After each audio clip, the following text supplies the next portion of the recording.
सदा विकल तेज सरमाना पानी ऊर्धान जिधे भर के फल देत सबे सुख कोम पोहे।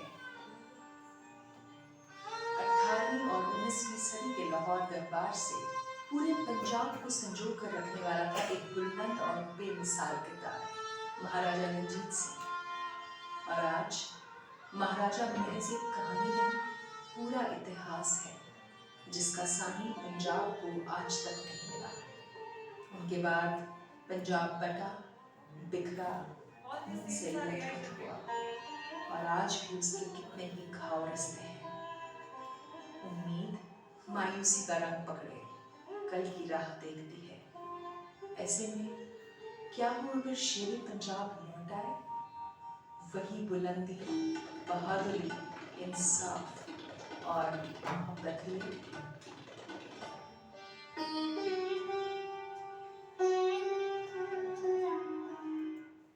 You can see this Intel Studios released this trailer for an AI generated feature that it plans to release this year. It was expected December 2025. I don't know the current status of this movie, but every character is a fiction character.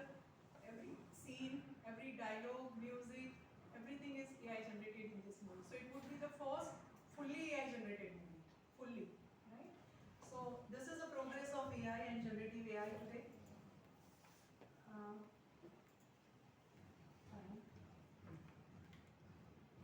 So that was about the entertainment and movie. Generative AI, actually, it has been very popular since 2014 when a researcher proposed a first generative adversarial network, 2014. And after 2 years, like almost 2016, it has been people started using it gradually. And this was the first picture generated using, this was the first picture which was generated using AI and won the first prize in very popular world level competition. And this competition is every year held in Paris, like in France. And a participant entered that competition without clay of lumps and without paint, colors and brushes. And he used, those who are from computer background, they might be knowing this software, Midjourney is a model. So he first time used Midjourney, he created that Midjourney model and he used that Midjourney model to create the artificial picture, drawing. It was a drawing competition, he generated this drawing using Midjourney software and this picture won the first prize. So it was the first time in history that AI generated picture won the prize. It was in September 2022. અને પછી ઘણો બધો એનો ઉપયોગ આગળ વધ્યો ફક્ત picture નહીં વિડીયો બનાવવામાં અત્યારે છેલ્લા 5 વર્ષથી ખૂબ એટલે ખૂબ પ્રોગ્રેસ ઓબ્ઝર્વ થયો છે જનરેટિવ એઆઈમાં આગળ આપણે એઆઈથી આગળ વધીએ તો એઆઈ અને રોબોટિક્સ તો જે લોકો હમણાં ઈસી આઈસી અથવા તો મેકેનિકલ બેકગ્રાઉન્ડમાંથી છે તેમના માટે પણ આ ખૂબ જાણવા જેવું છે કે રોબોટિક્સ ઓલમોસ્ટ એવરી ફિલ્ડમાં એન્ટર થઈ ચૂક્યા છે હું મેઇનલી હેલ્થકેરમાં કામ કરું છું એઆઈ અને ડેટા સાયન્સનો યુઝ કરીને અને એઆઈ હેલ્થકેરમાં પણ લગભગ 10 થી 12 સબડોમેન્સ બહુ મોટા છે લાઈક ડ્રગ ડિસ્કવરી એક ડોમેન છે મેડિકલ ઇમેજ એનાલિસિસ છે રોબોટ અસિસ્ટેડ સર્જરી છે જીનેટિક્સ એન્ડ જીનોમિક્સ છે આવા લગભગ 10 થી 12 જુદા સબડોમેન્સ છે જે બહુ વિશાળ છે જેમાં તમે એઆઈનો યુઝ કરી શકો તો એમાં અમારું અમે એક આ ફિલ્ડમાં પણ કામ કરી રહ્યા છે રોબોટ અસિસ્ટેડ સર્જરી યુઝિંગ એઆઈ તો ત્યારે જ્યારે અમે વાંચ્યું ત્યારે ખબર પડી કે રોબોટ્સ મેડિકલ ફિલ્ડમાં નવા નથી 35 વર્ષથી છે પણ પહેલા બહુ સિમ્પલ ટાસ્ક માટે રોબોટ યુઝ થતા હતા મેડિકલ ફિલ્ડમાં હવે બહુ કોમ્પ્લેક્સ ટાસ્ક માટે બી યુઝ થાય છે અને સૌથી વધારે કોમ્પ્લેક્સ ટાસ્ક સર્જરી આખી રોબોટ પરફોર્મ કરી શકે So those who are from Surat, they might be knowing Kiran Hospital is advertising everywhere since last 2-3 years that they are performing surgeries using robots, right? એટલે robots પણ નવા નથી robots ઘણા જૂના છે રોબોટ્સથી સર્જરી પરફોર્મ કરવી રોબોટ સર્જરીમાં બે પ્રકારના કામ કરે ક્યાં તો જે ડોક્ટર છે એની બાજુમાં નર્સ હેલ્પ કરતી હોય એની જગ્યાએ રોબોટ હેલ્પ કરે એક આવો ટાસ્ક છે સેકન્ડ આખી સર્જરી જ રોબોટ પરફોર્મ કરે અને બીજા બધા પણ ઘણા કામ છે કે કોઈ રિપીટેટિવ થેરાપી હોય જે એકદમ ફિક્સ જ હોય કે આ રીતનો મસાજ આપવાનો છે તો એ રિપીટેટિવ ટાસ્ક જે છે અથવા થેરાપીસ્ટ છે એ પણ રોબોટ કરે છે એને સોશિયલ રોબોટ્સ કહેવાય છે હેલ્થકેરના ફિલ્ડમાં અને આવા પણ ખૂબ રોબોટ્સ છે એટલે રોબોટ્સ જુદા જુદા પ્રકારના કામ માટે યુઝ થાય છે. તમે ઘરમાં આજકાલ બધાના જોયા છે કે પેલા ક્લિનિંગ માટેના થાય છે, પણ રોબોટ્સ ઘણા બધા કામો માટે યુઝ થાય છે. એ રોબોટ્સને કામ કરાવવા માટે પણ કોનો ઉપયોગ થાય છે? એઆઈ. રોબોટમાં જે સોફ્ટવેર છે, ભલે રોબોટ બનાવવા માટે ઇલેક્ટ્રોનિક્સ અને મિકેનિકલના લોકોની જરૂર પડે, પણ એને ઇન્ટેલિજન્સ પ્રોવાઈડ કરવા માટે કોની જરૂર પડે? કમ્પ્યુટર વાળાની. એટલે એને ઇન્ટેલિજન્સ પ્રોવાઈડ કરવા તો એઆઈ જ જરૂર પડે આપણે, કે ડેટા છે એને લર્ન કરાવો મોડલને, અને એ મોડલ આપણે ઇન્ટિગ્રેટ કરીએ રોબોટમાં, જેથી કરીને આપણે એને જે ટાસ્ક માટે ડિઝાઇન કર્યો છે એ ટાસ્ક એ પરફોર્મ કરે. એટલે રોબોટ્સ પણ ખૂબ પોપ્યુલર છે. આ જે રોબોટ્સ છે એ ફક્ત આપણને હેલ્થકેરમાં કામ નથી આવતા, કુકિંગ માટે પણ રોબોટ્સ છે, પેઇન્ટિંગ માટે પણ છે. બહુ બધી આજે China, Korea, Japanese these people they are using robots for repetitive tasks. ત્યાં ઘણી વોલ છે ને બહુ સિમ્પલ હોય, આપણા જેમ ઘણું બધું ના હોય ત્યાં વોલ્સ પર, એટલે painting task is very easy there. અને ત્યાં આગળ એવા તમને ટૂલ્સ પણ મળી જાય કે બહુ ઇઝીલી પેઇન્ટ થાય, તો robots R doing those task. આપણે એક વિડીયો છે પણ હવે એ અત્યારે પ્લે નહીં કરીએ, હવે કારણ કે પ્લે નહીં થાય, પણ આવા ઘણા બધા ટાસ્ક છે જે રોબોટ્સ જ કરી શકે. બધા સોફિયાને જાણે છે, રાઈટ? આ એક આખું 4-5 સ્લાઇડ મેં રાખી છે કે રોબોટમાં કેટલો પ્રોગ્રેસ છે એઆઈનો. આ પ્રોગ્રેસ છે રોબોટનો નથી. પ્રોગ્રેસ રોબોટનો હોય તો એ મિકેનિકલ અને ઈસીના લોકોએ ખાલી એની ડિઝાઇનમાં, વર્કિંગમાં, પણ એને ઇન્ટેલિજન્ટ બનાવવા માટે તો એઆઈ અને ડેટા સાયન્સ જ જોઈએ. તો આ સોફિયા જે છે એ ઇન્ટેલિજન્ટ છે બીકોઝ એમાં એ પ્રકારનું એઆઈ અને ડેટા સાયન્સ લેવલ યુઝ થયું છે. સોફિયા એ હેન્સન જે છે એમની પ્રોડક્ટ છે, બહુ એક પોપ્યુલર લેબ છે એમની યુનાઇટેડ સ્ટેટ્સમાં. અને આ જે સોફિયા એમણે 2016માં બનાવ્યો, એના પછી તેમણે મીકા પણ બનાવ્યો. રિસન્ટલી એમનો મીકા ફેમસ છે. પણ આ સોફિયા જે છે એ બહુ જ પોપ્યુલર થઈ, કારણ કે ફર્સ્ટ ટાઈમ એણે એવું થયું કે સોફિયા બધી કોન્ફરન્સીસ અટેન્ડ કરી, સોફિયાએ બહુ બધા ઇન્ટરવ્યૂઝ આપ્યા, એક માણસની જેમ બિહેવ કર્યું કોન્ફરન્સીસમાં અને ઇન્ટરવ્યૂઝમાં. આ ફોટો છે સોફિયા જ્યારે કોલકાતાની કોન્ફરન્સમાં પ્રેઝન્સ આપી હતી અને સાડી પહેરીને એણે આપી હતી ઇન્ડિયન કલ્ચર પ્રમાણે. તો આ ફોટો સોફિયાનો કલકત્તા વિઝિટનો છે. એટલે સોફિયા ટ્રાવેલ પણ કરે છે, સોફિયા હ્યુમનની જેમ બધા આન્સર્સ આપે છે. એ કેવી રીતે આપી શકે છે? કારણ કે એને એ રીતનું કોર્પસ આપવામાં આવ્યું, ઇન્ટિગ્રેટ કરવામાં આવ્યું, એવું ટ્રેનિંગ આપવામાં આવ્યું. તો એનાથી એ પોસિબલ છે. અને એટલા માટે જ આપણે કહીએ છીએ machine learning. This robot is also one kind of machine which learn from the existing data, right? Machine learning ને machine learning અથવા તો artificial intelligence કહેવામાં આવે છે. Artificial intelligence because that is the intelligence demonstrated by machines in contrast to the natural intelligence demonstrated by human. So that's why it is artificial intelligence. We have natural intelligence, right? And machines they work based on artificial intelligence. We work based on natural intelligence. Natural intelligence આપણા બર્થની સાથે આપણામાં એક limited હોઈ શકે જુદા જુદા ફિલ્ડમાં, પણ આર્ટિફિશિયલ ઇન્ટેલિજન્સમાં જે ફિલ્ડમાં જેટલું નોલેજ તમારે આપવું હોય એટલું આપી શકો. એટલે sometimes some models they are exceeding human performance also. Some state of the art models in artificial intelligence are producing a very good accuracy, and sometimes that accuracy is exceeding human performance, right? એનો એક simple example આપું. અત્યારે ખૂબ કામ ચાલી રહ્યું છે AI અને ડેટા સાયન્સથી હેલ્થકેરમાં. બધું ઓટોમેટ થઈ રહ્યું છે અને મને એટલા માટે ખબર છે કે હું 8 વર્ષથી એમાં કામ કરી રહી છું. એમાં એટલા માટે વધારે ચાલી રહ્યું છે કારણ કે ઘણી બધી જગ્યાએ એવું છે કે જે કામ આપણે નથી કરી શકતા. ફોર એક્ઝામ્પલ, આપણી આંખની લિમિટેશન છે કે મેક્સિમમ જેની સૌથી સારી આંખ હશે ને એ પણ ગ્રે શેડ્સ 32 જ આઈડેન્ટિફાઈ કરી શકે. ગ્રેના જુદા જુદા શેડ્સ આવે ને, ડાર્ક ગ્રે, લાઇટ ગ્રે, એ આપણે 32 શેડ્સ જ આઈડેન્ટિફાઈ કરી શકીએ. પણ મશીન્સને હું 256 અથવા 512 ગ્રેડ્સ પર આઈડેન્ટિફાઈ કરવા કહું ગ્રે સ્કેલ, તો એ કરી શકે. માની લો કે અલ્ટ્રાસાઉન્ડ, હું એક ડૉક્ટર છું, અલ્ટ્રાસાઉન્ડ ઇમેજ એનાલાઇઝ કરી રહી છું, મારી આંખની લિમિટેશન છે, એટલે અમુક જે grey ultrasound black and white image છે, એટલે અમુક જગ્યાએ જે ગ્રે શેડ્સ છે એ મને નથી દેખાઈ રહ્યા, તો મારું ડાયાગ્નોસિસ રોંગ હોઈ શકે. પણ એ મિસ્ટેક મશીન નહીં કરે, કારણ કે મશીન બધા શેડ્સ આઈડેન્ટિફાઈ કરે છે, રાઈટ? એટલે આખો ઘણા બધા ફિલ્ડમાં એવું છે કે today artificial intelligence is exceeding the human performance and so people are crazy about it, right? એ વન્ડર્સ પરફોર્મ કરી રહ્યું છે. નેક્સ્ટ આ છે ઓક્ટોબર 2022માં પ્રપોઝ થયો હતો. આ જે છે એઆઈડા એ સીઈઓ છે, એ રોબોટ સીઈઓ છે અને એને યુકે પાર્લામેન્ટમાં પ્રેઝન્ટ કરવામાં આવ્યો હતો. And that is the first robot attended the parliament meeting અને પાર્લામેન્ટમાં એક હ્યુમનની જેમ એણે બધું કામ કર્યું. This is not CEO, this is AIDA is a first robot citizen. It is the first robot citizen, and this Mika is the first CEO.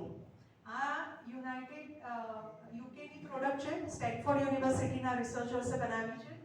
અને આ જે મીકા છે એ અગેન હેન્સનમાંથી જ બની છે, જેમણે સોફિયા બનાવ્યું છે. તો this was proposed in August 2023 and it has proven beneficial at acting as a CEO. Now robotic fieldsમાં બી તમે જાઓ તો ખૂબ બધું પ્રોગ્રેસ થઈ ચૂક્યો છે using AI and data science. આ કશું AI અને ડેટા સાયન્સ વગર પોસિબલ નથી. જે તમને આ ઇન્ટેલિજન્સ બતાવી રહી છું રોબોટ્સનું કે ઓટોમેટેડ આ જે પણ બધા ટૂલ્સ છે એ AI અને ડેટા સાયન્સ પર જ આગળ વધી રહ્યા છે. મિલિટરીમાં પણ ઘણી એપ્લિકેશન છે. I think I can skip because we don't have anyone from that background. As we have ladies in the audience, this would be useful to them. This is again I'll not be able to play this video, but this is a video and this is a machine. It cooks food. તમારે ઉપમા બનાવવો હોય પૌવા, આખી 2 મિનિટની clip છે જેમાં એ કેવી રીતે બટાકા પૌવા બનાવે છે એ છે, રાઈટ. મસાલા માટે ત્યાં આગળ બધા સ્લોટ્સ છે, એટલે તમારા જે મસાલાના ડબ્બામાં જે 7 સ્લોટ્સ આવે ને એવા 7 સ્લોટ છે.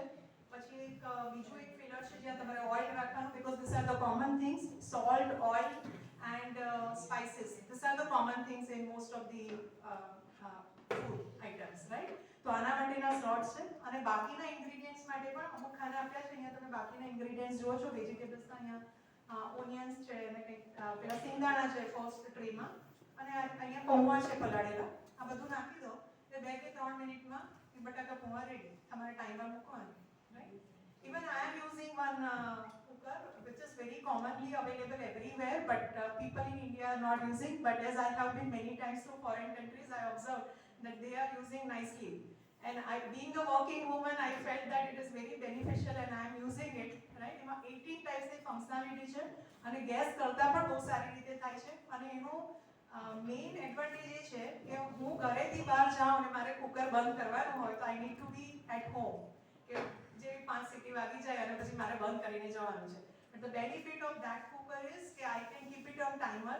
આટલું થાય એટલે બંધ થઈ જાય. રાત્રે હું સૂઈ જાઉં અને મને એવું હોય કે હું ઉઠું એટલે છોલે મારા બફાઈને રેડી હોવા જોઈએ, તો I can set it at night. just હું એમાં પાણી સાથે છોલે મૂકી દઉં, સવારે ઉઠું એ પહેલા મગ છોલે બફાઈ જાય. તો આવું ઘણું બધું છે, but we are not using all those devices smartly. But as I have seen that such kind of appliances are very useful and highly used in foreign countries, I felt that they are useful to me also when I remain busy like most of the time. So these are such instruments. AI in cooking. Robots are also designed as chef robots. And restaurants in Italy and restaurants in Japan and Korea, like they are cooking the foods. Robots are cooking the foods. I have all those videos, but I cannot play like every video here due to limited time. These are the recent updates. Everyone knows that in Jan 2025, DeepSeek was introduced. Google Gemini is also now everyone is familiar that ChatGPT has several alternatives, and those alternatives are Google Gemini, then Microsoft Copilot, and today we also have software from India.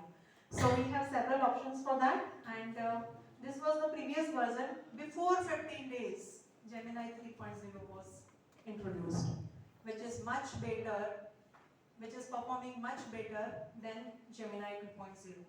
Right? You can try, you can upload your any photo like this and you can ask it to generate passport size photo. The outcome depends on your prompt, that how accurate query you are giving, right? So it depends on that, and here you can see the query, create a square passport photo of the woman on the right with a face expression, okay, neutral face expression on a white background. So this was generated for her. So see, this is again application of, I told you that now AI is obsolete. हम आगे बढ़ चुके हैं बहुत. मैंने आपको 4-5 concepts दिखाए, उसमें एक multi-modal AI दिखाया. This is the application of multi-modal AI. ये 3.0 में हाईएस्ट मल्टी मॉडल एआई का यूज हुआ है। आपने टेक्स्ट दिया, इमेज जनरेट हो रही है, आपने इमेज दी और उसको इंप्रूव करना है, अनदर इमेज जनरेट करनी है, राइट? तो वो भी पॉसिबल है। आपने दोनों चीज दी और कुछ जनरेट करवाना है तो भी पॉसिबल है। पिक्चर एंड टेक्स्ट से सिर्फ टेक्स्ट जनरेट करवानी है तो भी पॉसिबल है। Every combination is possible, right? So this is all because of multimodal AI. Yeah, this was introduced 1 year back. This was introduced by OpenAI. See the prompt. This Sora is generating 1 minute video presently, but I'm sure 1-2 साल में ये बहुत ही popular होने वाला है और उससे जो भी सीन चाहिए मूवी के लिए वो भी जनरेट हो जाएगा। Read the query. A stylist asking, we are asking Sora to generate a stylish woman walks down a Tokyo street filled with warm, glowing neon and animated city signage. She wears a black leather jacket, a long red dress, and black boots, and carries a black purse. She wears sunglasses and red lipstick. She walks confidently and casually. अभी मेरा video play नहीं होगा तो मैं नहीं बता पाऊंगी कि कैसे वॉक कर रही है वो। And the street is damp and reflective, creating a mirror. ये वीडियो है 1 मिनट का। अगर मैं ये प्ले करती तो ये सारे जो पीछे लोग हैं वो भी वॉक करते दिखते आपको और ये भी एक स्टाइल में कॉन्फिडेंटली वॉक कर रहे हैं। So this is the 1 minute video generated by Sora. और आप सोचो ये 1 साल पहले है, अभी ऑलरेडी प्रोग्रेस कर चुका है और इससे अब जो सीन आपको करना है चालू करो, इंटरनेट चालू कीजिए sir.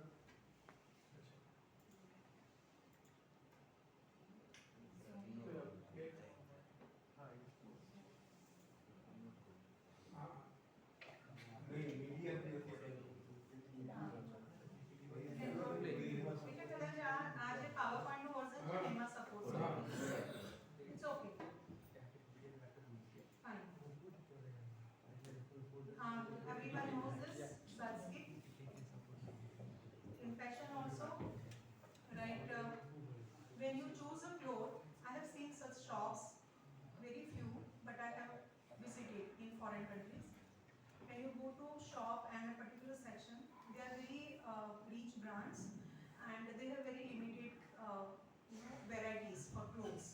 Like it's a blazer, for example, and if it's a rich brand, they have only 6 colors in blazer. And if I select that, it will take my picture. There is one kiosk. When I press, it will take my picture, and then I have to choose the clothes available in that shop. That I want to I want to choose that which among the 6 would be more suitable to me. So instead of going to trial room and wearing and everything, when I choose that color in the kiosk, it will show me that how will I look in red color blazer, how will I look in black color blazer. So that helps you to narrow down your choice. Like among the 6, for example, from photo, I came to know that this 2 colors suits me more. Then I can go to trial room and I can try only this 2. I don't need to try all those 6 or 12 colors, right? So such kiosks are available. Our software બધા available છે અને બધી fashion brand માટે જે બધી rich brands છે, international brands છે, એના માટે યુઝ થઈ રહ્યા છે our software. The most favorite field of mine where I am using AI and data science. So just to share with you, these are the application areas. Each application area is very very vast, right? તો drug Discovery માટે use થાય એટલે જે chemical એન્જિનિયરિંગના હોય અથવા તો BSc કેમેસ્ટ્રીમાં હો અથવા તો ફાર્મસીમાં હો તો તમારા માટે આ બહુ સુટેબલ ફિલ્ડ છે. બહુ બધા ઓપન સોર્સ ડેટાબેઝીસ અવેલેબલ છે જ્યાં તમે એઆઈ મોડલ્સને યુઝ કરીને એ ઓપન સોર્સ ડેટાબેઝથી તમારા મોડલ્સને ટ્રેન કરી શકો અને તમે ડ્રગના ટાર્ગેટ્સને કન્સિડર કરીને ડ્રગ ઇન્ટરેક્શન્સ આઈડેન્ટિફાઈ કરી શકો. એટલે આવા ઘણું બધું કામ થઈ પણ ચૂક્યું છે. આના માટે અગેન લાઈક હું જનરલી આના પર ટોક્સ ડિલિવર કરતી હોઉં છું અને એ મારું 1-2 થી 3 કલાકનું સેશન રહેતું હોય એટલે એ બધું મેં આમાં ઇન્ક્લુડ નથી કર્યું કારણ કે આપણું આજનું ટાર્ગેટ એ નથી. પણ જસ્ટ હું તમને એ કહેવા માંગુ છું કે એટલા મોટા આ ડોમેન્સ છે અને ખૂબ એપ્લિકેશન્સ છે. પર્સનલાઇઝ મેડિસિન અત્યારે આપણે ઘણી બધી બીમારીમાં વન ટ્રીટમેન્ટ સૂટ્સ ઓલ આપણે જોઈએ ને એટલે અમુક પ્રકારના સિમ્પટમ્સ હોય એટલે આપણને શું આપવામાં આવે antibiotic. And without knowing the characteristics of my body, biological characteristics like blood tissues, blood cells, urine tissues, કશું જોયા વગર આપણને એન્ટીબાયોટિક આપવામાં આવે. સિવિયરિટી બી ઘણીવાર મેઝર નથી કરાતી, બસ ખાલી સિમ્પટમ્સ પૂછે કે તમારું ગળું બતાવો, ટેમ્પરેચર જોઈ લે, આ આ બધું થોડું પૂછીને પછી ના સારું થાય 2 દિવસ સુધી તો પછી આપણી પાસે ટેસ્ટ કરાવે કે તમે બ્લડ રિપોર્ટ કરી લો, રાઈટ? એટલે અત્યારે આપણા બોડીની કેરેક્ટરિસ્ટિક્સ વગર ઇવન ધ કેન્સર જેવી જે મોટી બીમારીઓ છે ને એમાં પણ ઘણીવાર રેડિયેશન થેરાપી માટે બાયોલોજિકલ કેરેક્ટરિસ્ટિક્સ ધ્યાનમાં નથી લેવાતી. એ જે ડોઝ નક્કી થાય છે ને એ બહુ એ લોકોનો પ્રીડિફાઇન્ડ જ છે, એ રીતે જ અપાય છે. પણ જો એને બાયોલોજિકલ કેરેક્ટરિસ્ટિક્સ સાથે ટેલર કરવામાં આવે તો બહુ જ સારી ટ્રીટમેન્ટ આપી શકાય, જેનાથી પેશન્ટનું ઇકોનોમિક બર્ડન ઘટે, ડિસીઝ પ્રોગ્રેશન પણ ઘટે અને બહુ જલ્દી એનું લાઈફસ્પાન જો જલ્દી ટ્રીટ થઈ જાય તો લાઈફસ્પાન પણ વધે, ઘણું બધું સારું થઈ શકે. એટલે એવું રેકમેન્ડેડ છે કે બાયોલોજિકલ કેરેક્ટરિસ્ટિક્સ ધ્યાનમાં લેવાવી જ જોઈએ. અને આપણા દુનિયાની ઘણી બધી યુનિવર્સિટીઓ આ ફિલ્ડમાં કામ કરી રહી છે છેલ્લા 5-10 વર્ષથી, અને રિસર્ચ ઘણું આગળ વધી ગયું છે આમાં કે પર્સનલાઇઝ ટ્રીટમેન્ટ આપી શકાય. એટલે અત્યારે જે આપણો સિનારિયો છે કે વન ટ્રીટમેન્ટ ફિટ્સ ઓલ એને ઓવરકમ થઈ ગયું છે, એનાથી ડાયવર્સ ઇફેક્ટ જે હોય ને એ પણ રિમૂવ થઈ ગઈ છે. કારણ કે તમે બાયોલોજિકલ કેરેક્ટરિસ્ટિક્સને ધ્યાનમાં લો એટલે શું એ કેરેક્ટરિસ્ટિક્સના અગેન્સ્ટમાં છે એ ખબર પડે ને એ પ્રકારની મેડિસિન પણ ડોક્ટર્સ આપતા અટકી જાય. એટલે આના ઘણા બધા ફાયદા છે. મેડિકેશન મેનેજમેન્ટ એના માટે વેબ બેઝડ અને મોબાઈલ બેઝડ એપ બની છે. તમને બધાને ખબર છે, તમારા બધી ઘણા બધા ફિટબિટ યુઝ કરતા હશો, જે તમારું સ્માર્ટ વોચ જે બી તમે કહેતા હો કે તમારું બધું નોર્મલ જે હેલ્થ રિલેટેડ છે, તમે કેટલું વોક કર્યું, તમારી હાર્ટબીટ શું છે, ટેમ્પરેચર શું છે, નોર્મલ પેરામીટર્સ આપે છે. આ બધું આપે અને એની અંદર એઆઈ બેઝડ સોફ્ટવેર છે. એટલે તમારા જે પેરામીટર્સ આવે ને એના બેઝ પર તમને ફીડબેક આપે કે તમારે શું કરવું જોઈએ, કેટલું વધારે ચાલવું જોઈએ. So this is all because of કે આ બધા ડેટા રેગ્યુલરલી કલેક્ટ થાય છે અને સોફ્ટવેર વધારે ને વધારે લર્ન કરતું જાય છે. મેડિકલ ઇમેજિંગ જેટલી પણ છે, પહેલા એવું પોસિબલ નહોતું પણ આપણને ખબર છે કે હવે પોસિબલ છે કે કમ્પ્યુટરને તમે એક્સરે ઇમેજ આપો ચેસ્ટની એટલે એ કહી શકે કે આને ન્યુમોનિયા છે, આને ટીબી છે, અને કોરોના છે. એ બધું ઘણું બધું પોસિબલ થઈ ગયું છે ઘણી બધી હોસ્પિટલમાં. અમારું સૌથી વધારે રિસર્ચ આમાં જ છે અને આમાં પણ અત્યારે જે સ્કેર્સિટી છે એને ઓવરકમ કરવા માટે જનરેટિવ એઆઈ ખૂબ યુઝ થઈ રહ્યું છે. જનરેટિવ એઆઈથી આર્ટિફિશિયલ ડેટા જનરેટ થાય છે. માની લો અમુક કેસીસ તમને પણ ખબર છે કે મેડિકલ ફિલ્ડમાં એક્સેપ્શનલ હોય છે, હજારોમાં કે લાખોમાં એક જ કેસ હોય દરેક બીમારી માટે. હવે એવા કેસીસ જો એને ટ્રેનિંગ ના મળી હોય તો એ ખોટું ડિસિઝન આપી શકે આપણને, બીકોઝ એ એક્સેપ્શનલ કેસ છે, પહેલી વાર એ જો ખોટું ડિસિઝન આપે એઆઈ બેઝડ સિસ્ટમ તો એ તો લાઈફ થ્રેટનિંગ થઈ ગયું પેશન્ટ માટે. એટલે આવા જે રેર કેસીસ હોય ને એના માટે આપણે આર્ટિફિશિયલ કેસીસ જનરેટ કરી શકીએ જનરેટિવ એઆઈનો યુઝ કરીને. એટલે જનરેટિવ એઆઈ હવે એ ફિલ્ડમાં પણ આ રીતે આગળ ખૂબ વધી રહ્યું છે કે અમે પણ અમારા એક રિસર્ચમાં 1290 જેટલી ઇમેજીસ અમે 3 હોસ્પિટલમાંથી કલેક્ટ કરી હતી ને અમને ઓછી લાગતી હતી અમુક કેસીસ માટે, તો અમે જનરેટિવ એઆઈથી એને જનરેટ કરી ડૉક્ટર પાસે વેલિડેટ કરાવી તમારો જનરેટેડ ડેટા ચાલશે, સાચો છે, એમાંથી કેટલું બધું ડુપ્લિકેશન હતું એ કાઢી નાખ્યું અને પછી અમારો જે ઓગમેન્ટેડ ડેટા સેટ હતો એનાથી અમે મોડેલને ટ્રેન કર્યું. એટલે ઘણું બધું આવું પોસિબલ છે મેડિકલ ફિલ્ડમાં. આ વેરેબલ્સ જેમાં અત્યારે રિંગ અને બધું આવે છે, અત્યારે હું જૂનમાં આપણે university off road island US એમની એક લેબ છે બાયોસેન્સિંગ વેરેબલ્સ લેબ, એ મેં વિઝિટ કરી. અને બાયોસેન્સિંગ વેરેબલ લેબ્સ છે એમાં બધા વેરેબલ્સ જ બને છે અને મોટા ભાગના વેરેબલ્સ અત્યારે હેલ્થ કેરના હતા. એ વેરેબલ્સમાં એમણે ટેક્સટાઇલ વેરેબલ્સ પણ લીધા હતા, બીકોઝ વેરેબલ્સમાં રિંગ પણ આવે, વેરેબલ્સમાં વોચ પણ આવે, વેરેબલ્સમાં શૂઝ પણ આવે, બેલ્ટ પણ આવે, જેમાં તમે અમુક એક ફંક્શનાલિટી ઇન્ટિગ્રેટ કરી શકો. પણ એના સિવાય હવે એમણે કપડાં પણ બનાવવાના ચાલુ કર્યા કે અમુક લોકોને પેલો બેલ્ટ ના ફાવતો હોય, ઓલ્ડ પીપલને, તો એક બહુ સાદા કાપડનો જેની અંદર આખી આઈઓટીની કીટ હોય, એ આઈઓટીથી ઇન્સ્ટ્રુમેન્ટેશન અને ઈસીવાળા જાણી શકે કે કઈ રીતે કન્ટિન્યુઅસલી ડેટા મોનિટર થાય. એ data cloud through medical professional પાસે પણ જાય અને એનાલાઇઝ થતા રહે અને કશું પણ જો અમુક રેન્જથી વધારે હોય તો જેટલાના નંબર નાખ્યા છે એ બધાને નોટિફિકેશન જાય કે heart rate is beyond this threshold, right? એટલે આવું સરસ એ લોકો ઘણું બધું આ ફિલ્ડમાં કામ કરી રહ્યા છે. એઆઈ આસિસ્ટેડ રોબોટિક સર્જરી ઘણું બધું છે, એમાં મેં તમને થોડું બતાવી દીધું. જીનેટિક્સ અને જીનોમિક્સ એ બાયોલોજી વાળા માટે બહુ સુટેબલ છે કારણ કે એક જીનેટિક એન્જિનિયરિંગ એક બ્રાન્ચ પણ છે, genetic engineering.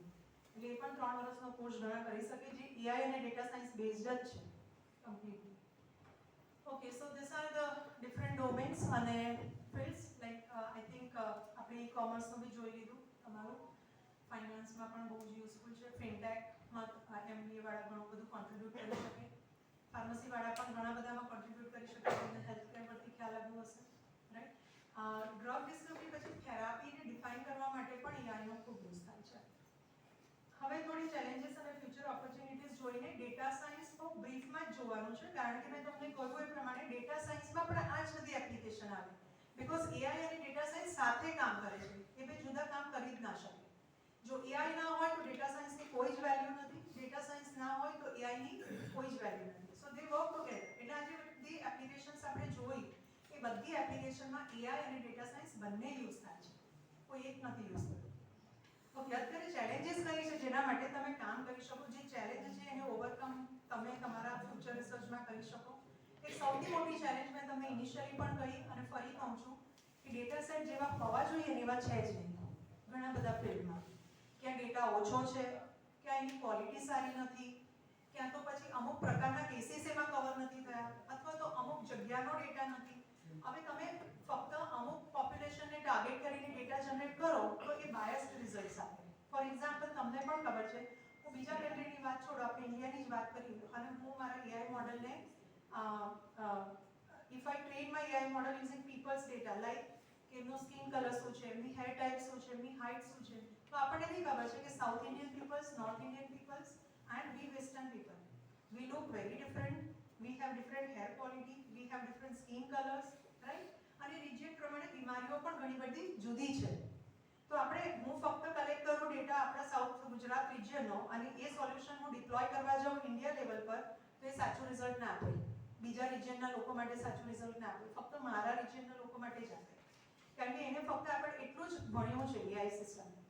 So if we want to use that solution across the population, across the regions, across the countries, then we need those kind of data sets, and we rarely have available this kind of data sets, જેમાં આવી diversity હોય. એટલે બહુ મોટી challenge છે જે કરી શકાય અને એ બહુ મોટું કોન્ટ્રીબ્યુશન છે, કારણ કે એકવાર એવો ડેટા સેટ હોય તો હજારો researchers all over the world એના પર કામ કરી શકે એને યુઝ કરીને અને સાચા એને લાઈક મોર યુઝેબલ ડિપ્લોયેબલ સોલ્યુશન બનાવી શકે. ડર્થ ઓફ ક્વોલિટી ડેટા ઘણી વખત હોય છે, પણ બહુ જ હું તમને એક સિમ્પલ એક્ઝામ્પલ આપું. મારે ઘણા બધા રિસર્ચમાં એવું થતું હતું કે હું નવી ચેલેન્જો લઉં અને જે ડેટા સેટ્સ અવેલેબલ હોય એમાં કામ ના કરવું હોય એટલે હું નવો ડિસીઝ લઉં. હવે નવો ડિસીઝ લઉં એટલે પહેલાં તો મારે શોધખોળ ચાલે 6 મહિના કે કયા ડૉક્ટર મને હેલ્પ કરશે, કારણ કે એ લોકોને એથિકલ ઇશ્યુઝ ને પ્રાઇવેસી ઇશ્યુઝ બહુ જાણે. એટલે હું કેટલા બધાને કોન્ટેક્ટ કરું ત્યાં મને 1 કે 2 જણ હા પાડે, અને એ હા પાડે ને એમાં બી પછી હું એમને શીખવાડી દઉં કે મને આવો ડેટા જોઈએ છે. એમની પાસે ટાઈમ હોતો નથી, કારણ કે આપણે હાઈલી પોપ્યુલેટેડ કન્ટ્રી થઈ ગયા છે આખા વર્લ્ડમાં, અને રોજના એટલા પેશન્ટો આવે કે એમને આવું બધું ઓનરરી હેલ્પ કરવામાં ઇન્ટરેસ્ટ બી નથી હોતો, ટાઈમે નથી હોતો. એટલે હું બહુ રિક્વેસ્ટ રેફરન્સથી જાઉં અને બહુ રિક્વેસ્ટ કરું એટલે પછી એમના આસિસ્ટન્ટને કહે કે આ બેન સમજાવે એવું આપણે કલેક્ટ કરીને એમને આપી દેવાનું છે. એટલે સમજાવે. તો એક રિસર્ચમાં એવું થયું હતું કે આખા એ સ્પેશિયાલિસ્ટ જોઈતા હતા ડૉક્ટર, ને આપણા સુરતમાં એક જ છે અને એમની પાસે બી બહુ કેસ નથી આવતા, કારણ કે એ એક્સપર્ટીઝ બહુ ઓછા લોકોમાં હોય. એ જે કહેવાય એ પીડિયાટ્રિક એન્ડોક્રાઇનોલોજીસ્ટ કહેવાય. તો પીડિયાટ્રિક એન્ડોક્રાઇનોલોજીસ્ટ પીડિયાટ્રિક હોય, એન્ડોક્રાઇનોલોજીસ્ટ હોય, એ બંને જુદા છે. પણ પીડિયાટ્રિક એન્ડોક્રાઇનોલોજીસ્ટ એટલે હાઇપોથાઇરોઇડિઝમ જે ઇન્ફન્ટમાં થાય, 2 વર્ષના બાળક 2 વર્ષ સુધીના બાળકમાં જે થાય એને આઈડેન્ટિફાઈ કરે પીડિયાટ્રિક એન્ડોક્રાઇનોલોજીસ્ટ. એટલે એવા સુરતમાં હાર્ડલી 1-2 છે, બાકી એડલ્ટ માટે તો છે. પછી ખબર પડી કે કંઈક કોઈક અમદાવાદમાં એક બેન છે, બહુ જ આખા ગુજરાતમાં ફેમસ છે, એમની પાસે જ બધા કેસીસ જાય, બધા સિટીના પીડિયાટ્રિશિયન આવા કેસીસ એમની પાસે જ મોકલે. એટલે બહુ રેફરન્સથી એમની પાસે ગયા, સમજાઈ ગયા કે આવો જોઈએ છે. બહુ વખત પછી એમણે હા પાડી. છેલ્લે મારી પાસે ડેટા આવ્યો ને તો એટલા વિચિત્ર ફોટા પડેલા હતા કે હવે મારે કઈ રીતે એઆઈને પ્રોસેસ કરવો, because they are non technical people and they don't understand my requirement. એમના આસિસ્ટન્ટની વાત કરું છું. એમના આસિસ્ટન્ટે મને ફોટા લઈને આપ્યા, પણ મને 2 વાર સમજાઈ આવી કે મને આ રીતના જ જોઈએ, કારણ કે તો જ મને ફીચર્સ મળશે. મારે ફેશિયલ ફીચર પરથી આઈડેન્ટિફાઈ કરાવવાનું. એટલે જે બી બાળક આવે 2 વર્ષનું એનો મને એક ફોટો ભલે આટલો આપે પણ એનો ફેસ ક્લિયરલી દેખાવો જોઈએ, તો હું મારા મોડલને ટ્રેન કરી શકું કે જો આ હાઇપોથાઇરોઇડિઝમ વાળું બાળક છે અને એના ફીચર્સ આવા છે. એટલે ફ્યુચરમાં જ્યારે હું કોઈ પણ બાળકની ઇમેજ આપું તો મને એઆઈ સિસ્ટમ કેવું જોઈએ કે આ બાળકને હાઇપોથાઇરોઇડિઝમ છે, આવું મારે બનાવવાનું હતું. પણ એ બધા સાઇટ પર ના મળ્યા. અમુક એ લોકો એકદમ અંધારામાં પાડેલા હતા એટલે ફીચર્સ ક્લિયર નહોતા દેખાતા. અમુક સાઇટ પર ના હતા જેમાં એક સાઇડનું કંઈ દેખાય જ નહીં. એ ફીચર્સ છે ને કોમન હોય કે અહીંયા સ્વેલિંગ હોય, અને આ થોડું ફ્લેટ હોય, આ જીભ એ બાળકની બહાર રહેતી હોય, બધા ફીચર્સ દેખાય જ નહીં કારણ કે સાઇટ ના ફોટા. તો બહુ લિમિટેડ ડેટા મળ્યો કારણ કે એ રેર કેસીસ છે, એ કોમન ડિસીઝ નથી જે આપણે બાકીના બધા ડિસીઝ થતા હોય એવી રીતે. તો બહુ ડિફિકલ્ટ હતું at that time to get the data, પણ આવું ફેસ થાય એમ. એટલે duck of quality data is a big challenge. જો તમે કોઈ ડૉક્ટર સાથે કે કોઈ એ ફિલ્ડના એગ્રીકલ્ચરમાં કામ કરતા હો, તો ફાર્મર સાથે ફાઇનાન્સમાં કામ કરતા હો, તો એ જે બેન્કિંગ સેક્ટર કે ફાઇનાન્સ કંપનીના એમ્પ્લોય સાથે કોલોબરેટ કરીને જો સ્ટાન્ડર્ડ ડેટા લો તો તમે સ્ટાન્ડર્ડ સોલ્યુશન પ્રોડ્યુસ કરી શકો, અધરવાઇઝ પોસિબલ નથી. લેક ઓફ સફિશિયન્ટ એનોટેડ ડેટા મળી જાય, પણ મેં તમને કહ્યું તેમ કે આપણે જ્યારે બાળકોને શીખવીએ કે આ કેટનો પિક્ચર છે અને આ ડોગનો પિક્ચર છે, તો આપણે એને કહ્યું કે આ ડોગ છે. એવી રીતે આપણે જે ડેટા કલેક્ટ કરીએ છીએ, હું ડેટા કલેક્ટ કરતી હોઉં અને તો મારે મશીનને કહેવું પડે કે આ જે અલ્ટ્રાસાઉન્ડનું ઇમેજ છે એમાં અહીંયા કિડનીમાં સ્ટોન છે, તો મારે એને હાઇલાઇટ કરીને આપવું પડે કે this is a stone. So learn it કે સ્ટોન કોને કહેવાય. એટલે એ લર્ન કરે કે આ જુદી જુદી સાઇઝના સ્ટોન્સ છે, જુદી જુદી કલરના છે, તો એને લેબલ કરીને આપવું પડે. હવે પિક્ચર તો મળી જાય તમને, ડૉક્ટરના એસોસિએશન ના મળે પણ મળી ગયા. તો મળી ગયા પછી ના who will label? We don't have that expertise. આપણે રોંગ કરી ના શકીએ because this models works on garbage in garbage out. જેવી તમારી ડેટાની ક્વોલિટી એવું તમારું આઉટપુટ. તમને ખોટી ઇન્ફોર્મેશન ભણાવવામાં આવે તો તમારું આઉટપુટ બી જ આવે, તમે ખોટું ભણો. So it works on the same philosophy, right? So these are the problems in any field, whether be it pharmacy, be it engineering, be it commerce, right? If the data is not a quality data, then output would be garbage. Imbalanced data. મારે એને શીખવાડવું છે, મેં તમને example initially આપ્યું કે આ cat કહેવાય, આ ડોગ કહેવાય. માની લો મારે ખાલી કેટ અને ડોગ જ શીખવાડવું છે. મારા ડેટા સેટમાં 100 આઇટમ્સ છે, 100 માંથી 90 ડોગની છે અને ફક્ત 10 કેટની છે. એટલે એણે શું વધારે લર્ન કર્યું કે ડોગ કેવું દેખાય. કેટનું ઓછું લર્ન કર્યું એટલે મે બી કે જેનું ફ્યુચરમાં કેટ આપો તો આઈડેન્ટિફાઈ ના કરી શકે, કારણ કે એનું નોલેજ જ લિમિટેડ છે કેટ માટે. એને કેસ જ હવે યાદ નથી રહ્યો, કારણ કે 90 ટાઈમ્સ એણે ભણ્યું કે ડોગ કેવો દેખાય છે, અને એને ફક્ત 10 ટાઈમ્સ ભણ્યું કે કેટ કેવું દેખાય. એટલે શું થશે, એ નોલેજ ઓવર રાઇટ થઈ જશે કે ડોગ ડોગ ડોગ, એને ફક્ત ડોગ જ યાદ રહેશે. સો એ કેસમાં જ્યારે હું કેટ પ્રેઝન્ટ કરું તો may not be able to identify. તો એને ઇમ્બેલેન્સ્ડ ડેટા સેટ કહેવાય કે મારા 100 ઇમેજમાંથી 10 જ કેટની છે અને 90 ડોગની છે, પણ મારે રફલી 50-50 ની 49 51 ચાલે, 55 45 ચાલે, રાઈટ? એટલે આ રીતનું હું આપું તો જે સાચું લર્ન કરી શકે ને ડિફરન્શિએટ કરી શકે કે આ છે ને આ છે. Results without okay. Inadequate training, validation of AI. આપણે બધું કરી તો નાખીએ. ફાર્મરનો કોઈ પ્રોબ્લેમ સોલ્વ કર્યો, AI બેઝ સોલ્યુશન આપ્યું, હેલ્થકેરમાં કંઈક આપ્યું, ફાઇનાન્સમાં કંઈક આપ્યું, બનાવી તો દીધું, આપણે આપણી રીતે ટેસ્ટ કરી દીધું, રાઈટ? મેં તમને કહ્યું એમ કે મેં એસોસિએટ કર્યું 3 ડૉક્ટર સાથે. ફોર એક્ઝામ્પલ 3 જગ્યાએથી ડેટા લાવી અને મને એવું હતું કે ફક્ત સાઉથ રિજન માટે મારું સોલ્યુશન ચાલવું જોઈએ ઓટોમેટિક ડિસીઝ ડાયગ્નોસિસ માટે, પણ મેં ડેટા કલેક્ટ કર્યો તો 3 માટે. 3 માટેથી જે ડેટા કલેક્ટ કર્યો તો એનાથી ટ્રેન કર્યું, એનાથી ટેસ્ટ કર્યું, કામ સારું કરે છે. પણ મારે એને ડિપ્લોય કરતા પહેલા એ ચેક કરવું પડે કે હવે હું બીજી લેબોરેટરી જે સાઉથ ગુજરાત રિજિયનની છે ત્યાંથી હું એને ડેટા આપું તો એ સાચું આઈડેન્ટિફાઈ કરે છે, તો જ આઈ કેન સે કે it's working perfectly or it's working accurately for the south Gujarat region. Otherwise આપણે એને ડિપ્લોય ના કરી શકીએ, કારણ કે જે શીખવાડ્યું છે એ તો મને આવડે જ, પણ જે નથી શીખવાડ્યું, આપણે છોકરાઓને ક્લાસમાં 5 એક્ઝામ્પલ કરાવ્યા હોય, એક્ઝામ આપણે છઠ્ઠો એક્ઝામ્પલ નવો પૂછીએ, JEE અને નીટમાં અને કેટમાં બધે પૂછાય નવા એક્ઝામ્પલ્સ એ કન્સેપ્ટ પર, એ સોલ્વ કરી શકો તો જ તમે ઇન્ટેલિજન્ટ. તમને જે 5 કરાવ્યા છે એ તો તમને આવડવાના જ છે સીધે સીધા, પણ એ 5માં જેવો છઠ્ઠો પ્રોબ્લેમ આપ્યો નવો કે જે તમે ડાયરેક્ટલી નથી કર્યો પણ કન્સેપ્ટ એ જ છે, એ તમે કરી શકો તો તમે intelligent, right? So similarly here also V trend it using the let's સે data of 3 farms or 3 regions, અને પછી હું ચોથા ફાર્મનો ડેટા આપું ને એ એક્યુરેટલી પરફેક્ટ કામ કરે તો જ એ સાચું સોલ્યુશન. So we need to test it.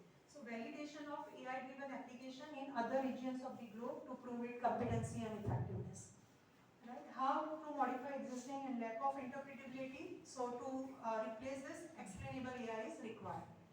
So this is all about the AI. Almost data science is also covered. Just I'll show you in next 10 to 15 minutes that what is the pipeline which is followed. Otherwise the presentation is same for AIDS. All these applications are of DS also. But now what is data science and what pipeline is followed? એટલે જેટલી પણ મેં તમને application બતાવી એમાં કઈ રીતે કામ થાય અને એ સોલ્યુશન આવી એ હું તમને ડેટા સાયન્સમાં બતાવીશ. ઓકે, મોટા ભાગનું મેં અહીંયા જ કવર કર્યું છે.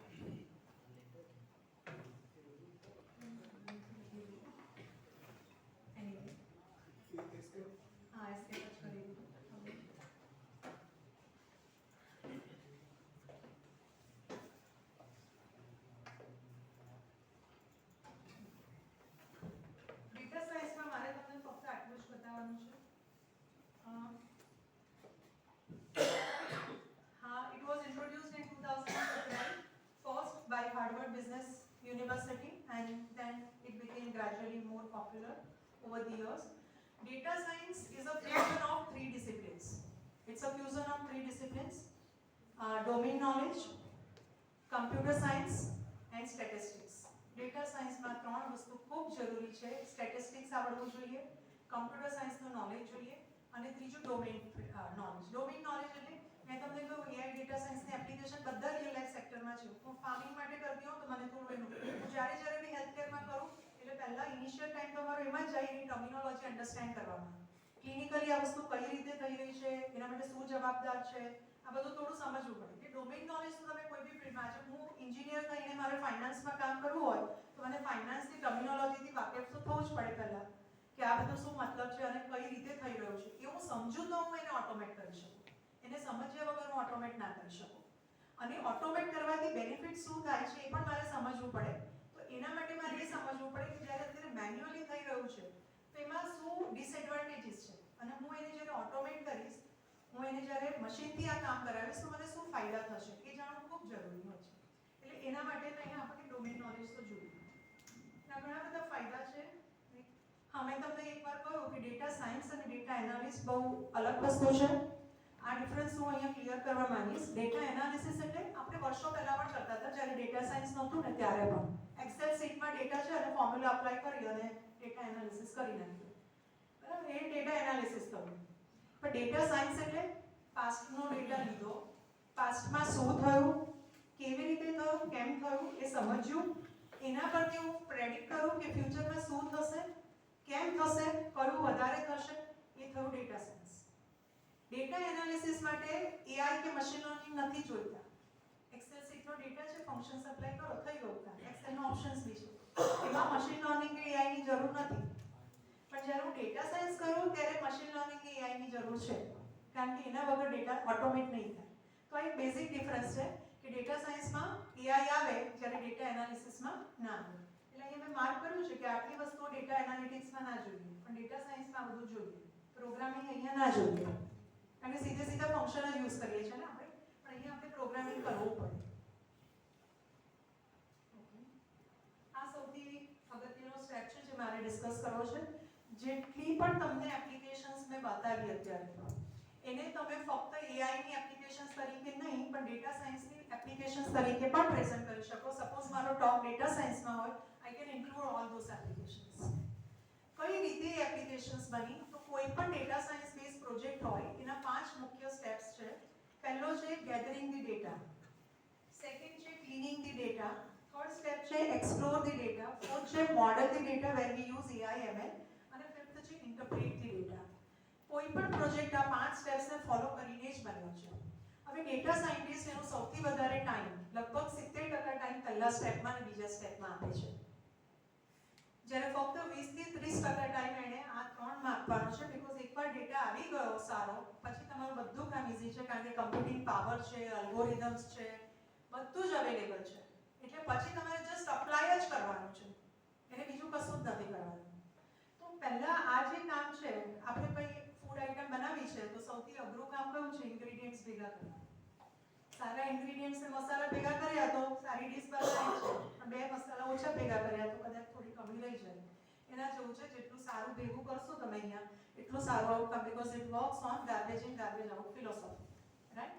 So first you have to obtain the data, collect the data. As I told you, when it is a rare case, sometimes data is collected over the period of 1 year, 2 years, and you won't believe, as my interest is in healthcare, sometimes when I visit some hospitals for some reasons, right?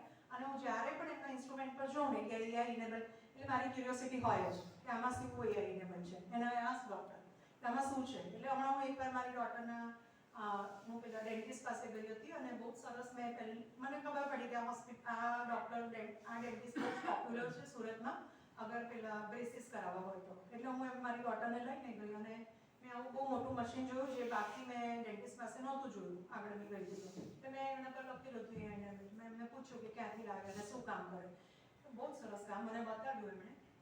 એના પહેલાં બી કારણ કે મારે 3 ડૉક્ટરનો opinion લેવો હતો, subjective જ હોય, એટલે ઓલરેડી હું 2 ડેન્ટિસ્ટ પાસે જઈ આવી હતી, જેમાં એક અમારા કાંઈ ફેમિલી ડેન્ટિસ્ટ વર્ષોથી મારા ઇનલોઝ. તો બધાએ મને કીધું હતું પણ મારે એમનો એ બહુ એક્સપર્ટ હતા એટલે એમનો ઓપિનિયન જોઈતો હતો. એટલે એ વસ્તુ સાચી કે બીજે બેને ત્યાં એ નહોતી, પણ એમને ત્યાં એ હતું ઇન્સ્ટ્રુમેન્ટ. અને એ ઇન્સ્ટ્રુમેન્ટ શું બતાવે, બધાએ મને બધું સમજાવ્યું કે આટલા ટાઈપના બ્રેસીસ આવે, આટલા મહિના લાગે, આમ કરવાનું તેમ કરવાનું. એ મેં મારી ડોટરનું અહીંયાનું પિક્ચર લીધું અને એ ઇન્સ્ટ્રુમેન્ટથી મને બતાવ્યું કે તમે આ બ્રેસીસ આ ટાઈપના લગાવશો ને તો એનો લુક આનાથી આ થઈ જશે અને એકદમ ક્લિયર તમને ડિફરન્સ દેખાય. અત્યારે એનો લુક આ છે, એના બે દાંત અહીંયાના સહેજ સ્લાઇટલી 10-20% આપણને કદાચ નોટિસમાં પણ ના આવે, પણ આજકાલ બહુ સ્ટ્રક્ચરની બી ધ્યાન અપાય છે. આપણે ઇન્ડિયામાં ઓછું અપાય છે, બહારના દેશમાં તો બહુ જ અપાય છે. એટલે ધ્યાન આપવા માટે હું થોડું ગઈ અને મેં જોયું તો તમને ક્યારેય ઇમેજિન નહીં થાય કે આવો કંઈ ડિફરન્સ બી આવશે. એટલે મને એવું તો નોર્મલ જ રહીને પણ એવું તો નોર્મલ છે, પણ બધા કહેતા હતા એટલે પછી જઈ આવે અને ડિફરન્સ દેખાય કે એના લુકમાં આટલો બધો ફરક આવી જશે. આ બધું આખું જે બદલાઈ ગયું હતું આટલું જ. એટલે એ સોફ્ટવેર તો મેં એમને પૂછ્યું કે તમે ક્યાંથી પરચેસ કર્યું, તો he told me that he got that instrument from US company. અને then I asked about the EI details. તો એમણે એવું કહ્યું કે કંપનીએ 10 years ફક્ત ડેટા કલેક્ટ કરવામાં ઇન્વેસ્ટ કર્યા હતા પૈસા. 10 years. And after collecting data for 10 years from all over the world, they created that instrument. તો બહુ જ બધા પૈસા ફક્ત ડેટા કલેક્શનમાં છે. અને એટલે 2018માં પણ મેં સ્મીમેર હોસ્પિટલ સાથે એસોસિએટ કરીને ડેટા કલેક્શનનો પ્રોજેક્ટ કર્યો, ફક્ત ડેટા કલેક્શન. કારણ કે ડેટા જોઈએ, એના વગર તો ડેટા સાયન્સ અને એઆઈ કંઈ કામના જ નથી. અત્યારે બી તમે જોશો તો બહુ બધી જગ્યાએ આઈઓટી નેટવર્ક્સ આવી ગયા છે, સ્માર્ટ સિટી બની ગયા છે સિવિલમાં. આવતું હશે સ્માર્ટ સિટીઝનું સિવિલ એન્જિનિયરિંગમાં. સ્માર્ટ સિટીઝમાં શું આવે, આઈઓટી નેટવર્ક્સ બધે એસ્ટાબ્લિશ કરે, કન્ટિન્યુઅસલી ટ્રાફિકનો ડેટા, આનો ડેટા, ક્રાઇમ થાય એનો ડેટા હોય, એની આ બધા એઆઈ સોફ્ટવેર એનાલાઇઝ કરે અને ઘરે પેલા મેમો આવે તમારે કરવાનું છે, તમે રોંગ સાઈડ આવે, રાઈટ? એટલે this is all because of this AI. Smart સિટીઝમાં જે ડેટા મળે છે આઈઓટીથી, પોલ્યુશનના ડેટા મળે, કયા એરિયામાં પોલ્યુશન વધારે છે, આવા બી પ્રોજેક્ટ્સ કર્યા છે. એટલે આ બધું છે, ડેટા તો મળે છે, પણ ડેટા મળે છે એ ગાર્બેજ છે અગર તમે એનો યુટિલાઇઝ ના કરો. હું જ્યારે આ ડોક્ટર્સ પાસે જાઉં તો મને કહે કે 1 મહિના સુધી ડેટા રાખીએ અમે, પછી અમે એ બધી ઇમેજ કાઢી નાખીએ, કારણ કે દરેક ઇમેજની સાઇઝ બહુ જ વધારે હોય. અને એવું એમઆરઆઈ સિટીની વાત કરું, બહુ જ મોટી સાઇઝ હોય અને એમની પાસે એટલી સ્પેસ ના હોય, કારણ કે એમનું કામ જ નથી ને.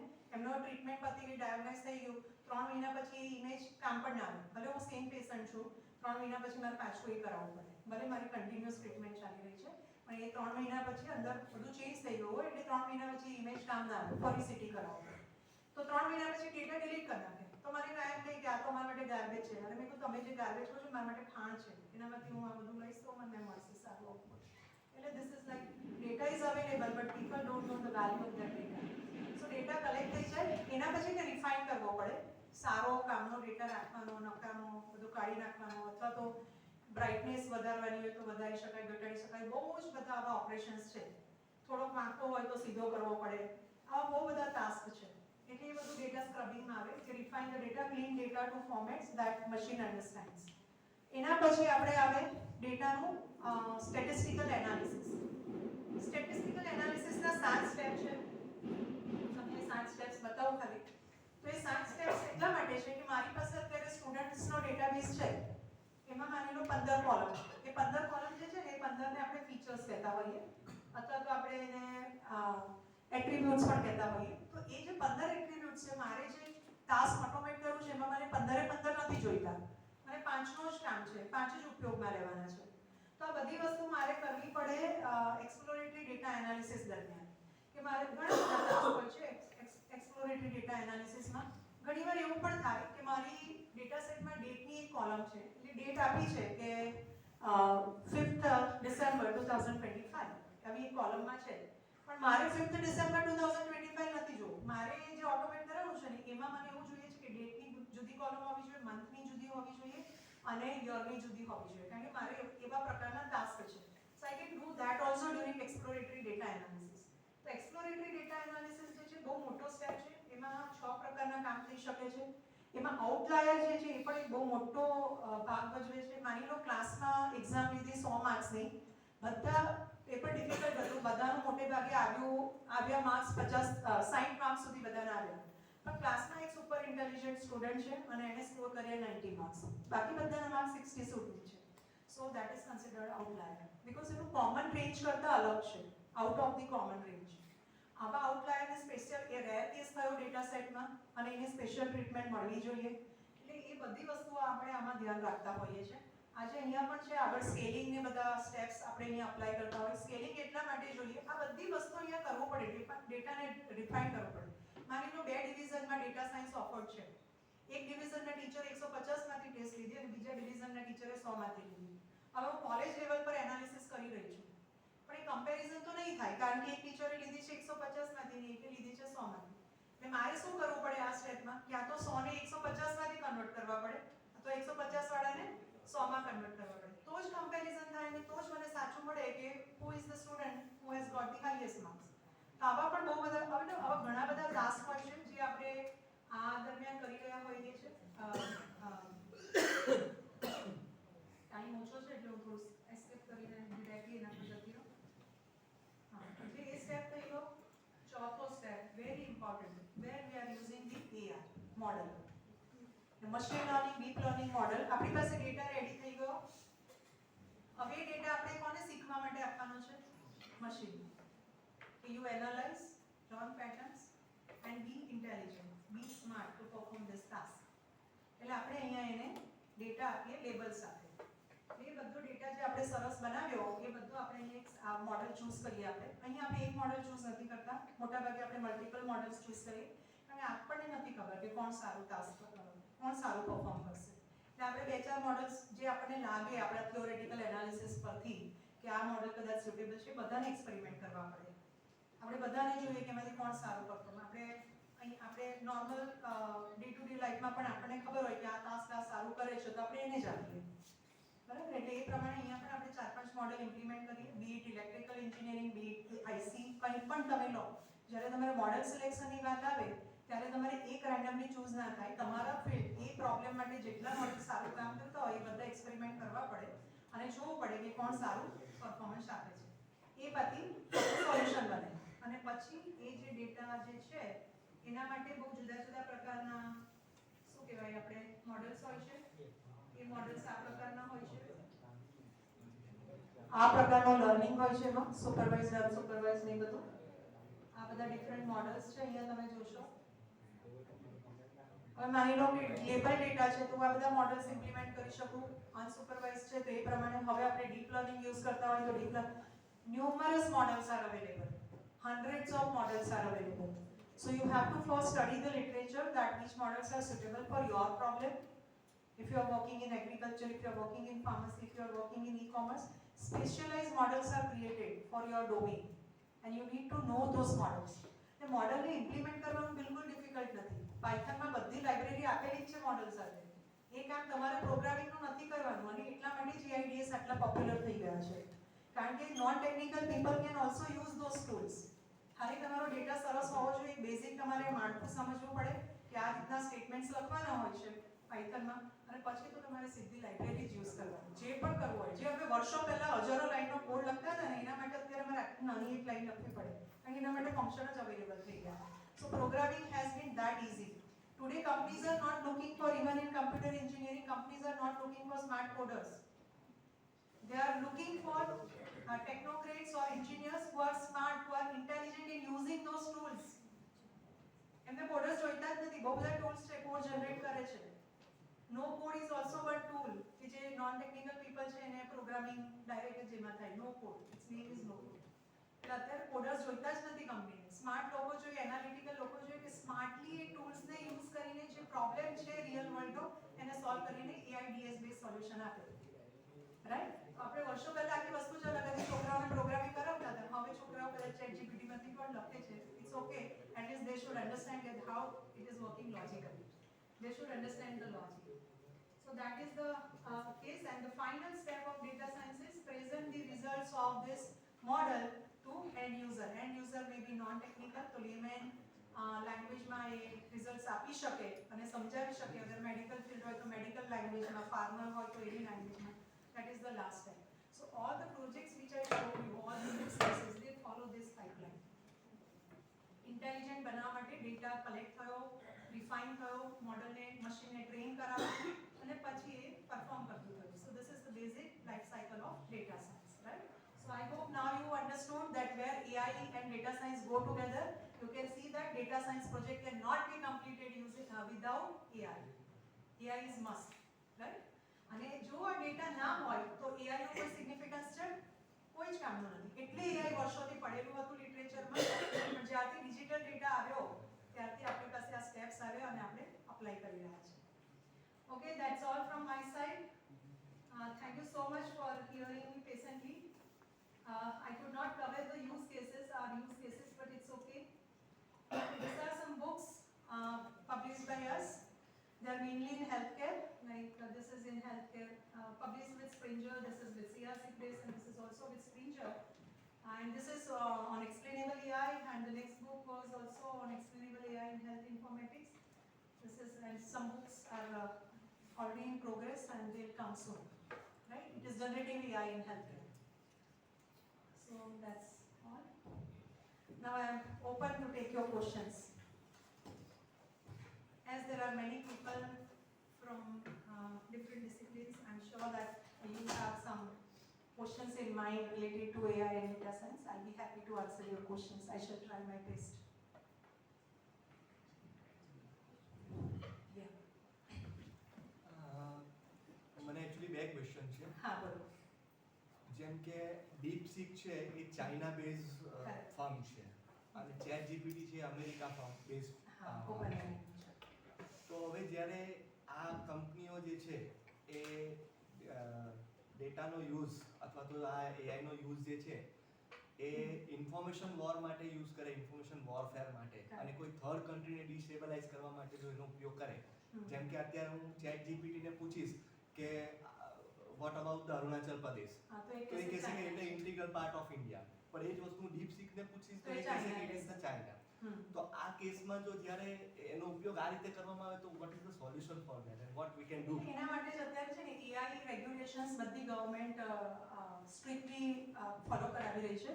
તમને ખબર હોય ને તો સૌથી પહેલા લગભગ 1 કે 2 વર્ષ પહેલા યુરોપિયન યુનિયને AI રૂલ્સ અને પોલિસીસ બહાર પાડી કે અમુક જે સેન્સિટિવ ઇન્ફોર્મેશન છે તે જ્યાં સુધી પાસ ના કરે AI regulations of their government ત્યાં સુધી એને યુઝમાં નહીં મૂકવાનું. પહેલાં એમણે એક એવો રૂલ બનાવ્યો. ઘણા બધા રૂલ્સ છે પણ હું તમને ખાલી કોમન જે કહું, અમુક સેન્સિટિવ એપ્લિકેશન એરિયાઝ છે લાઈક હેલ્થકેર, ફાઇનાન્સ, એમાં તો ખાસ કે એ પાસ કરાવ્યા વગર.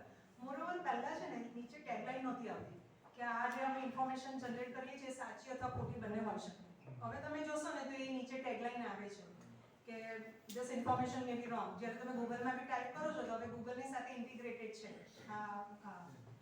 LLM, પહેલાં નહોતું, તો ત્યાં પણ આ ઇન્ફોર્મેશન આવે છે, રાઈટ? એટલે to be safer side, like they are using, developers are using this taglines, ત્યાં ન પણ હોઈ શકે, અમુક ખોટી હોય છે. So we need to verify at multiple places. પણ ગવર્મેન્ટ સ્ટેપ્સ લે છે. અગર ગવર્મેન્ટના નોર્મ્સ પણ એવા થઈ ગયા છે, તમે રિપોર્ટ કરો કે આ ખોટું છે તો ગવર્મેન્ટ્સ પણ એના પર એક્શન્સ લે છે. પણ એ ખાલી એકવાર નોટિસમાં આવવું જોઈએ. અને પહેલાં એ લોકો આવું બધું ટેસ્ટ તો કરે જ છે government, like approval itself takes a long time. અપ્રુવલની વાત આવે તો હું તમને કહું કે જે આ રોબોટ્સ બી મેડિકલ ફિલ્ડમાં યુઝ થાય છે સર્જરી માટે, તો લગભગ 31 રોબોટ્સ બહુ પોપ્યુલર છે. We conducted very thorough study on those robots, surgical robots. અને એ 31 અમે જ્યારે સ્ટડી કર્યો ને ત્યારે અમને ખબર પડી કે રોબોટ્સ તો બહુ બધા પ્રપોઝ થયા છે આખા ઓલ ઓવર વર્લ્ડમાં, પણ એટલા બધા સર્જિકલ રોબોટ્સ FDA અપ્રૂવ નથી કર્યા. That is FDA stands for food and drug association. Yeah, so એને અપ્રૂવ નથી કર્યા કારણ કે આમાં આવું કંઈક ને કંઈક, કારણ કે 1% બી હોય તો ઇટ્સ અ લાઈફ થ્રેટનિંગ. જ્યારે એટલે આ બધી વસ્તુમાં બી જ્યારે ખોટી ઇન્ફોર્મેશન આવે તો it may create wars also. એટલે આ અત્યારે રેગ્યુલેશન્સ બહુ સ્ટ્રિક્ટ થઈ રહ્યા છે. ઇન્ડિયામાં પણ નહોતું તે બન્યું, લાઈક પણ હજી એ પણ એટલું કદાચ સ્ટ્રિક્ટ નથી ઇન્ડિયામાં, પણ આ બધા કન્ટ્રીઝમાં તો ખૂબ સ્ટ્રિક્ટ છે. યુરોપિયન કન્ટ્રીઝમાં સૌથી વધારે. કારણ કે અત્યારે આ ઓપરેશન સિંદૂર થયું એમાં પણ હા, મિસ ઓન ઇન્ફોર્મેશન બહુ Yes. વોરફેર જોરદાર. Right. અને બીજો એક ક્વેશ્ચન, અત્યારે કંઈક ઇન્સિડન્ટ એવો બનેલો કે કોઈ એક રોબોટ હતો એ કંઈક માલફંક્શનને કારણે એણે સુસાઇડ કર્યું, ઇન ધ સેન્સ કે કંઈ સ્ટેર ઉપરથી કૂદકો મારી દીધો અને અચ્છા, રોબોટ. હા એવું કંઈક અત્યારે થોડા વખત ધ્યાનમાં પહેલા. નથી પણ હા. અને બીજો એક ફની ક્વેશ્ચન એવો છે કે આટલું બધું AI નું જો ઇમ્પોર્ટન્સ થશે તો પછી what is the importance of human being? Human touch જે છે ને એ બહુ જરૂરી છે. મારો પરમ દિવસે જ ટોક GSFCમાં ગયા હતા એ આના પર જ હતો કે જનરેટિવ AI આટલું બધું થઈ રહ્યું છે. પણ આ બધી વસ્તુઓ આજે AI બેઝડ સોલ્યુશન કે ઇન્ટેલિજન્ટ સિસ્ટમ્સ છે, they are not to replace the domain professionals એમની જરૂર તો છે જ, એમનો ટાસ્ક ઇઝી કરવા. હું જે સિમ્પલ એક્ઝામ્પલ આપું, ડૉક્ટર્સને બી રિપ્લેસ નહીં કરે. એ સ્લાઇડ આમાં નહોતી પણ એ મારી હેલ્થકેરની સ્લાઇડમાં છે કે machines are not going to replace the domain professionals, but yes, these solutions are going to replace those professionals who are not using the AI based solutions. એટલે જે એવા ડોક્ટર કે એવા ફાર્મર્સ હશે કે જે AI ટેકનોલોજી બેઝ સોલ્યુશન્સ નથી use કરી રહ્યા, તો એમને ઘણો ડિસએડવાન્ટેજ થશે. એટલે આ બધું હ્યુમન એક્સપર્ટ્સને રિપ્લેસ કરવા માટે છે જ, પણ એમનું ટાસ્ક ઇઝી કરવા, ક્વિકલી કરવા માટે, મોર એક્યુરેટલી કરવા માટે, એના માટે છે કે જે અત્યારે આપણને તકલીફ પડી રહી છે. હવે માની લો હેલ્થકેરની વાત કરું તો આ સોલ્યુશન્સ એવી રીતે કામ આવે કે આપણને ખબર જ છે કે રૂરલ એરિયામાં એક્સપર્ટ્સ છે જ નહીં, તો ઇનિશિયલ સ્ક્રીનિંગ ત્યાં થઈ જાય મેડિકલ ઇમેજથી, અને પછી એને બોલે. અત્યારે અમારું જે જનરેટિવ એઆઈથી એક અમારો પ્રોજેક્ટ ચાલે છે ને એવો ચાલે છે કે કન્વર્ટ સીટી ઇન્ટુ એમઆરઆઈ, એ એક્સરે ઇન્ટુ સીટી. એટલા માટે ચાલી રહ્યો છે કે એક્સરે અને અલ્ટ્રાસાઉન્ડ એનું રેડિયેશન હેઝાર્ડ બહુ ઓછું છે, એટલે પેશન્ટને તકલીફ ના થાય. મોરોવર એક્સરે અને અલ્ટ્રાસાઉન્ડ એ 600-800 થઈ જાય, પણ જ્યારે એમઆરઆઈ સીટીની વાત આવે તો એ લગભગ 3,500 થી 4,000 ની વચ્ચેની કોસ્ટ છે. તો બધા પેશન્ટ ઇકોનોમિકલી જોઈએ તો એ અફોર્ડ નથી કરી શકતા.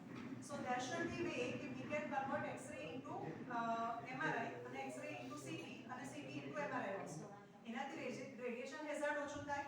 મોરોવર કદાચ એક્સરે સસ્તું છે તો રૂરલ એરિયામાં હશે, પણ એમઆરઆઈ સીટીનું નહીં હોય, તો ત્યાં આગળ આપણે આ સોફ્ટવેર ડિપ્લોય કરીએ તો ત્યાંથી સીટીમાં કન્વર્ટ થઈ જાય, ત્યાંથી ઇમેજ મોકલી શકાય ડૉક્ટરને, અને એનાથી એનું પ્રિલિમિનરી ડાયાગ્નોસિસ થઈ શકે કે એને ફિઝિકલી ડૉક્ટરને કન્સલ્ટ કરવાની જરૂર છે કે નહીં. એટલે તમે દરેક એપ્લિકેશનમાં ડીપમાં વિચારો ને તો બેનિફિટ્સ તો ખૂબ બધા છે. કે મેં તમને કહ્યું તેમ કે ગ્રે સ્કેલ્સ કે આપણે જે બધી બ્લેક એન્ડ વ્હાઇટ ઇમેજીસમાં આપણે ન જોઈ શકીએ, પણ એ મોર એક્યુરેટ ડિસિઝન આપે, ક્વિકલી આપે. બરાબર, જ્યાં આગળ મલ્ટીડિસિપ્લિનરી અને ગવર્મેન્ટ હોસ્પિટલ્સ છે કે જ્યાં આગળ માની લો આપણે આઈની વાત કરીએ તો ઓપ્થોલ્મોલોજીસ્ટ પાસે જઈએ તો આપણને એક સ્ક્રીનિંગમાં 20 to 30 મિનિટ્સ લાગે. ફ્લોરોસિન ડ્રોપ નાખે, આપણને બેસાડે, પછી પાછું સ્ક્રીનિંગ કરે. So every examination tax around 30 minutes minimum. વચ્ચે પાછું 45 મિનિટ ડ્રોપ્સ નાખે એટલે બેસી રહેવાનું. તો આ બધું જો આપણે ઓછું કરવું હોય તો આપણે AI બેઝ સોલ્યુશનનું આપણે હેલ્પ લેવું જ પડે. And that was my first project, dry I disease detection from TBUD video in 2018. I collected videos from ophthalmologists. એટલે દરેક ફિલ્ડમાં ફાર્મર્સ લો કે they are not to replace the human. તમને રોબોટ ટાસ્ક માટે મળી જશે, પણ એક જે હ્યુમન ટચ જોઈએ ને તે રોબોટ અસિસ્ટેડ સર્જરીમાં મેં પરમ દિવસે એ ડિસ્કસ કર્યું કે આના જે ડિસએડવાન્ટેજીસ છે એમાં એક ડિસએડવાન્ટેજ એ છે કે કામ તો બધું થઈ જાય છે, પણ જે તમે હ્યુમનને ટચ કરીને ઓપરેશન કરતા હો ને તમને કદાચ એનું શિવરિંગ હોય કે જે મહેસૂસ થાય કે આ થોડો ડરી ગયો છે, નર્વસ છે, તો એ ત્યાંથી જ્યારે કોન્સોલ પરથી કરો છો ને, so that feeling is not experience. એટલે અમુક ડિસએડવાન્ટેજ છે પણ સામે એવા ઘણા ફાયદાઓ પણ છે.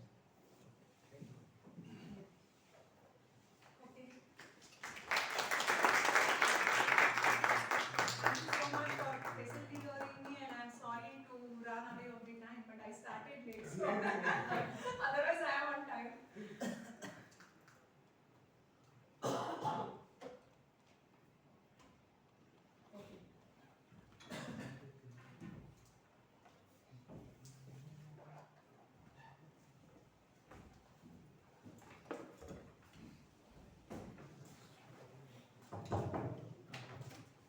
નાનો આ રડિયો આજે આપના શબ્દોથી વધારે ઊંડો બન્યો. હૃદયથી આભાર ડૉક્ટર મયુરી મહેતા મેમ. આ સત્ર ખરેખર અમૂલ્ય બન્યો. હવે હું પ્રોફેસર કાજલ પટેલ મેમને વિનંતી કરું છું કે તેઓ પ્રોફેસર ડૉક્ટર મયુરી મહેતાને સ્મૃતિભેટ અર્પણ કરે. સેશન ઠંડક કરવાની ખુશી કરતા આજે હું ગુજરાતીમાં એનો મને ખૂબ આનંદ છે. બાકી સેશન મેં અરાઉન્ડ મોર ધેન 140 કંડક્ટ કર્યા છે, so it's not new for me, but મને આજે ગુજરાતીમાં પહેલી first time right, and I could make it. Thank you so much.